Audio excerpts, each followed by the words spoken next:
चिड़ियाओं का वो परिवार अपने घर में बहुत खुशी की जिंदगी गुजार रहा था। मम्मा चिड़िया, पापा चिड़िया और उनकी एक बेटी गुड़िया हमेशा साथ साथ रहते थे।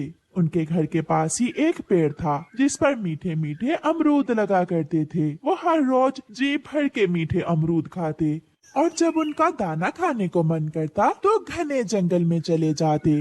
मम्मा पापा, क्या हम हमेशा एक साथ ही रहेंगे? हाँ, मगर जब मेरी बेटी बड़ी हो जाएगी तो फिर मैं अपनी बेटी की शादी कर दूंगी। पापा मम्मा से कहें ऐसी बात ना किया करें, मैं नहीं करवाऊंगी शादी, मैं तो हमेशा आपके साथ ही रहूंगी। उनके पड़ोस में कौवों का एक जोड़ा रहता था जो बहुत बुरे कौवे थे। वो हर समय चिड़ियाओं के उस परिवार को देखकर जलते रहते। कालू, अगर हम किसी तरह इन चिड़ियों को यहाँ से भगा दें तो उनका घर और वो अमरूदों का पेड़ हमारा होगा। उनका घर नया भी है और सुंदर भी, और उनके पेड़ पर बहुत मीठे मीठे अमरूद लगते हैं। तो फिर कुछ ऐसा करो कालू जिससे वो सब हमें मिल जाए। तुम चिंता न करो, मैं कोई प्लान बनाता हूँ। फिर जब आधी रात होती है तो कालू कौवा अपनी पत्नी गोरी कौवी से कहता है, गोरी कहाँ है? मेरी वो लकड़ी काटने वाली आरी कहाँ है? कालू, क्या तुम पड़ोसियों का पेड़ काटने जा रहे हो? हाँ, अब तो मैं उनको यहाँ से भगा कर ही दम लूँगा। फिर कालू कौवा लकड़ी काटने वाली आरी लेकर अपने घर से निकलता है। डाल पर बैठकर दूसरी डाल जिस पर चिड़िया का घर था उसे काटने लगता है। वो आरी तेजी से चलाता है, जोर की आवाज आती है और जिस डाल पर कालू कौवा बैठा हुआ था वही डाल टूट जाती है और कालू कौवा नीचे गिर जाता है। मर गया, हाय मर गया, मेरी पसलियाँ टूट गयी। बहुत मुश्किल से कालू कौवा उड़कर अपने घर जाता है। कालू जी, तुमने तो कमाल कर दिया, इतनी जल्दी ही चिड़ियाओं का पेड़ काट दिया। कहाँ गोरी, बहुत बुरा हुआ। मैं डाल काट रहा था कि नीचे गिर गया, मेरी पसलियाँ टूट गई हैं। हाय हाय, मेरे पंखों पर पट्टी बांध दो गोरी। हाय कालू, जब भी हम उस चिड़िया को नुकसान पहुंचाने की कोई कोशिश करते हैं तो हमारा अपना ही बुरा होता है। दूसरे दिन गोरी कौवी चिड़िया के पास जाती है। चिड़िया, इस पेड़ पर कोई भूत रहता है, अगर तुम खुद को और अपने परिवार को बचाना चाहती हो तो यहाँ से कहीं दूर चली जाओ। तुम हमारी चिंता न करो गोरी, हम भूत से निपट लेंगे। गोरी आंटी, मुझे तो आप ही कोई भूत लग रही हो। ये चिड़िया इतनी आसानी से ये पेड़ छोड़कर जाने वाली नहीं है। गोरी मन ही मन में ऐसा सोचती है। कालू, बच गई, आज फिर वो चिड़िया बच गई। तुम्हारे सारे प्लान फेल होते हैं। अब देखना मैं कैसे आसानी से उस सारे परिवार को मारती हूँ। देखते हैं तुम चिड़िया को मारती हो या मेरी तरह अपने ही पंख दड़वाती हो। मैं बुद्धि से काम लूंगी, तुम्हारी तरह पागल नहीं हूँ मैं। फिर दूसरे दिन गोरी कौवी बुलबुल के पास जाती है। बुलबुल बुलबुल, मुझे थोड़ी सी चूहे मारने वाली जहर तो दे दो, मेरे घर में चूहे बहुत आगे हैं। ये लो गोरी, इसे बच्चों और बड़ों से दूर रखना, ये बहुत खतरनाक जहर है। गोरी वो जहर की बोतल लेकर अपने घर आती है। घर आकर गोरी कौवी मीठी खिचड़ी बनाती है और उसमें वो जहर मिला देती है। अब तो मैं कालू को सरप्राइज ही दूंगी, उसे मालूम ही नहीं होगा कि मैंने कैसे चिड़ियों के परिवार को मारा है। कालू कौवा भी नदी से पानी पीकर घर आ जाता है। कोई उपाय सोचा है गोरी उस चिड़िया के परिवार को मारने का? ये तो मैं तुम्हें सरप्राइज दूंगी, तुम ऐसा करो, जाओ ये मीठी खिचड़ी चिड़िया के घर दे आओ। वो क्यों गोरी? ये सब तुम्हें कल मालूम होगा, तुम जाओ। और हाँ, इसमें से खाना ना, मैंने तुम्हारे लिए ये अलग से खिचड़ी रखी है। फिर कालू कौवा वो मीठी खिचड़ी लेकर चिड़िया के घर जाता है। खिचड़ी की खुशबू कालू कौवे को मस्त कर रही थी। वो जाते जाते रुक जाता है। मुंह से पानी टपक रहा है, इसमें से थोड़ी सी खिचड़ी मैं खा लेता हूँ ताकि मुंह से पानी टपकना तो बंद हो। ऐसा सोचकर कालू कौवा उस जहर वाली खिचड़ी में से कुछ खिचड़ी खा लेता है। वो जैसे ही उड़ने लगता है, जहर के असर की वजह से वो गिर जाता है और वहीं मर जाता है। ऐसे चिड़ियाओं का वो परिवार तो हंसी खुशी उसी पेड़ पर रहता है, मगर गोरी कौवी का घर उजड़ जाता है। मैं बहुत बुरी हूँ। मैंने अपने ही हाथों से अपने पति की जान ले ली। किसी का घर उजाड़ते उजाड़ते मैं अपना घर ही उजाड़ बैठी हूँ। प्यारे दोस्तों, इस कहानी से हमें सीख मिलती है कि जो किसी का बुरा सोचता है उसका हमेशा खुद का ही बुरा होता है। जंगल में बहुत तेज बारिश हो रही थी। इस बारिश के मौसम में रानो चिड़िया अपने घर में बैठी हुई स्वादिष्ट खिचड़ी बना रही थी। ये खुशबू तो चिड़िया के घर से आ रही है। लगता है चिड़िया ने खिचड़ी बनाई है। भूख भी बहुत लगी है और खिचड़ी खाए हुए भी काफी दिन हो गए। मुझे कैसे न कैसे चिड़िया की खिचड़ी को चुराना होगा। ऐसे तो वो चिड़िया मुझे खिचड़ी नहीं देने वाली। फिर गोरी कभी उड़ती है और चिड़िया के घर की तरफ जाती है। चिड़िया के घर के बाहर जाकर गोरी शोर मचाने लगती है। रानो रानो जल्दी से बाहर आओ, वो मिट्ठू तोता। चिड़िया गोरी की आवाज सुनते ही घर के बाहर आती है। गोरी गोरी क्यों शोर मचा रही हो? क्या हुआ है मिट्ठू तोते को?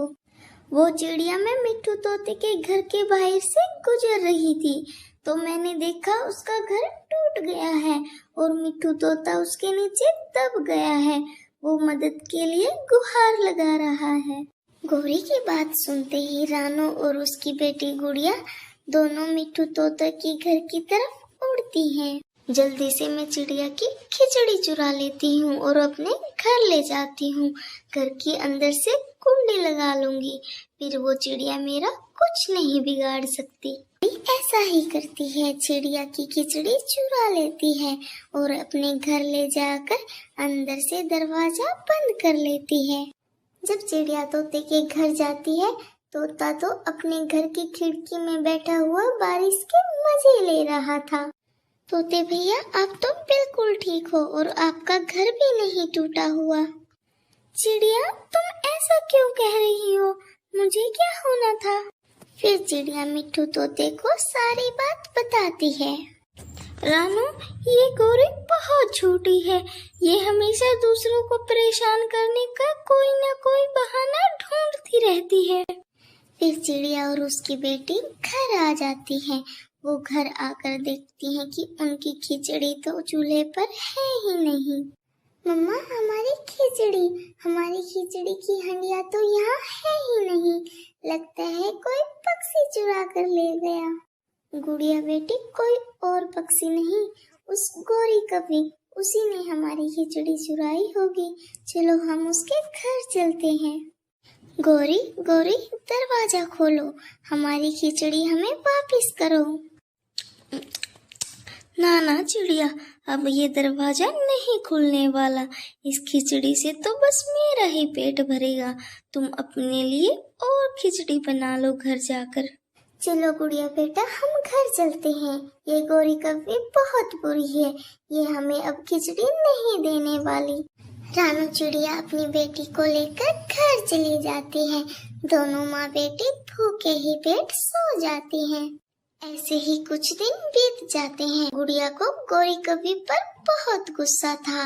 वो ऐसे ही एक दिन जल्दी जल्दी में गोरी कभी के पास जाती है और उससे कहती है, गोरी आंटी, मैं आपकी माँ वाले जंगल से आई हूँ। आपकी माँ मीठे चावल मांग रही है। आप मीठे चावल बनाकर अपनी माँ को दे आई। अपनी माँ का सुनकर गोरी कभी बहुत खुश होती है। गुड़िया, मैं अभी अपनी माँ के लिए मीठे चावल बनाती हूँ और जाकर दे आती हूँ अपनी माँ जी को। गोरी कभी घर जाती है और मीठे चावल बनाने लगती है। थोड़ी देर बाद गोरी कभी मीठे चावल बना लेती है। गोरी कभी एक हंडिया में मीठे चावल डालती है और अपने घर से निकलती है। गुड़िया ने तो उस दिन वाला बदला गोरी कभी से लेना था। गुड़िया भी गोरी कभी के पीछे पीछे जाती है और रास्ते में जाकर गोरी कभी से कहती है, आंटी रुके। बताओ गुड़िया, क्या हुआ? आंटी, पीछे देखें, आपके पीछे भूत है। गोरी कभी पीछे मुड़कर देखती है कि गुड़िया मीठे चावलों की हंडिया उठाकर भाग जाती है। शरारती छोटी चिड़िया, ऐसा मत करो, रुक जाओ रुक जाओ। गोरी भी गुड़िया के पीछे पीछे जाती है, लेकिन गुड़िया घर के अंदर जाकर दरवाजे की कुंडी लगा लेती है। ले मम्मा, खाए आपके मीठे चावल। मैंने गोरी आंटी से उस दिन का खिचड़ी वाला बदला ले लिया है। गोरी कभी बाहर दरवाजे पर दस्तक दे रही थी। गुड़िया गुड़िया, दरवाजा खोलो, ज्यादा नहीं तो थोड़े ही मीठे चावल मुझे दे दो। गोरी, मेरी गुड़िया ने उस दिन का खिचड़ी वाला बदला ले लिया, याद है ना? उस दिन मैंने भी बड़ी मुश्किल से खिचड़ी बनाई थी। अब पता चला दोनों माँ बेटी मजे मजे से मीठे चावल खाती हैं और गोरी कभी बाहर बैठी रोती रहती है। ऐसे गुड़िया गोरी को उसके किए की सजा देती है।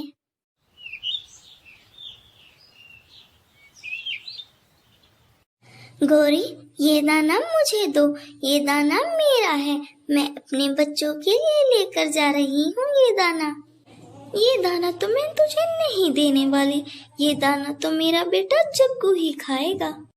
ऐसा कहकर गोरी कभी चिड़िया का दाना उठाकर वहाँ से भाग जाती है। चिड़िया वहाँ से निराश होकर उड़ती है। चिड़िया पूरा जंगल घूमती है, लेकिन उसे कहीं दाना नहीं मिलता। फिर वो निराश होकर एक पेड़ के नीचे बैठ जाती है। चिड़िया बैठी ही हुई थी कि उसकी नजर एक मटके के ऊपर जाती है। चिड़िया उस मटके के पास जाती है। मैं अपनी बेटी के लिए आज खाना तो न ढूंढ सकी, मैं ये मटका ही घर ले जाती हूँ। चिड़िया वो मटका उठाकर घर ले जाती है। मम्मा, ये मटका तो बहुत सुंदर है, ये आपको कहाँ से मिला? गुड़िया बेटा, मैं दाना ढूंढते ढूंढते घने जंगलों में चली गई थी, वहीं मुझे ये एक पेड़ के नीचे पड़ा मिला और मैं उसे उठाकर घर ले आई। गुड़िया बेटा, मैं आज आपके लिए खाना नहीं ला सकी, जो मिला उन जालिम कौवों ने छीन लिया। मम्मा, कोई बात नहीं, मैं कल खाना खा लूंगी, आप मेरी चिंता ना करें। ऐसे ही रात हो जाती है। गुड़िया और गुड़िया की मम्मा दोनों सो जाती हैं। जैसे ही आधी रात होती है, उस मटके से आवाज आने लगती है। आधी रात हो गई, आधी रात हो गई, मैं ये स्वादिष्ट स्वादिष्ट भोजन किसे दूं? मम्मा चिड़िया और गुड़िया दोनों उठ जाती हैं। आधी रात हो गई, ये क्या बोल रहा है हमारा घड़ा? मम्मा, इसे खाने के लिए मीठे मीठे फल मांग लो, मुझे तो ये जादुई मटका लग रहा है। वो घड़ा फिर से बोलता है। मैं एक जादुई मटका हूँ, जब भी आधी रात होगी तो मैं तुम्हें खाने के लिए अलग अलग प्रकार की चीजें दूंगा, जो मांगोगी वही मिलेगा। मटके, मेरे जादुई मटके, मुझे मीठे मीठे फल दे दे। गुड़िया का इतना कहना ही था कि उस मटके से अलग अलग प्रकार के मीठे मीठे फल बाहर आते हैं।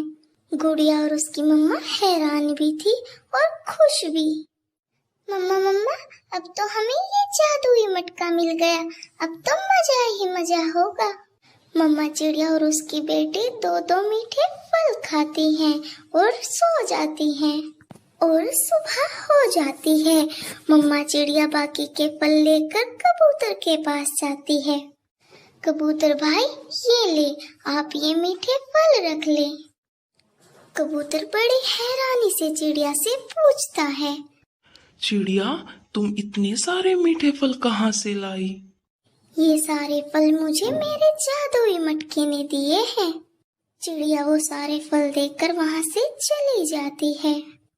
कबूतर आधे मीठे फल तोते को दे देता है। तोता अपना मीठा फल खा ही रहा था कि वहाँ गौरी कभी आ जाती है। तोते तोते, ये फल मुझे दे दो।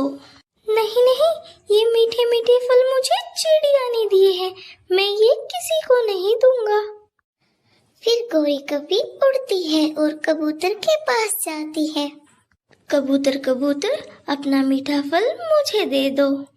नहीं नहीं, मैंने पहले ही आधे फल मिट्ठू तोते को दे दिए। ये फल मुझे चिड़िया ने अपने जादुई मटके से लेकर दिए हैं। मैं ये किसी को नहीं दूंगा। जादुई मटके का सुनकर गौरी की आंखें खुली की खुली रह जाती हैं। गौरी अपने घर भागती है। कालू कालू बहुत बुरा हुआ। चिड़िया को एक जादुई मटका मिला है जो चिड़िया को मीठे मीठे फल और भोजन देता है। अगर ऐसी बात है तो मैं आज ही रात उस चिड़िया का वो जादुई मटका चुरा लूंगा। हो जाती है। गौरी और कालू चिड़िया के घर के बाहर छुपकर बैठ जाते हैं। मम्मा मम्मा, आज मेरा समोसे खाने का बहुत मन है। आज हम अपने मटके से समोसे मांगेंगे। मेरे जादुई मटके, आज हमें समोसे खाने हैं। आज हमें समोसे दे दो। चिड़िया का इतना कहते ही मटके से ढेर सारे समोसे बाहर आते हैं। गौरी और कालू तो ये सब कुछ आंखें फाड़ फाड़ कर देख रहे थे। चिड़िया और उसकी बेटी भी समोसे खाकर सो जाती हैं। जैसे ही वो सोती है, कालू कौवा उनका जादुई मटका चुरा लेता है और अपने घर ले जाता है। अभी कालू ने मटका लाकर रखा ही था कि गौरी से तो इंतजार नहीं होता और वो जादुई मटके से बोलती है, जादुई मटके जी, मुझे एक सुंदर सा सोने का हार दे दो। उस जादुई मटके से सोने का हार तो नहीं निकला, लेकिन दो बड़े बड़े सांप बाहर आते हैं जो गौरी और कालू के पीछे पीछे भागते हैं। गौरी और कौवी अपने घर से बाहर निकलते हैं और शोर मचाने लगते हैं, बचाओ बचाओ, कोई हमें इन सांपों से बचाओ। कौवों का शोर सुनकर चिड़िया बाहर आती है। चिड़िया चिड़िया, गलती से हमने तुम्हारा जादुई घड़ा चुरा लिया था। जल्दी से जाओ और अपना जादुई घड़ा हमारे घर से बाहर ले आओ।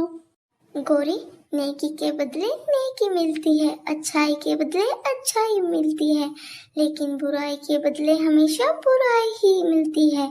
तुम चोर हो, झूठी हो, इसीलिए वो जादुई घड़ा तुम्हारी कभी मदद नहीं करेगा। फिर चिड़िया खुशी खुशी अपना जादुई मटका अपने घर ले आती है। प्यारे दोस्तों, आपको ये कहानी कैसी लगी कमेंट करके जरूर बताना। आपका धन्यवाद। जंगल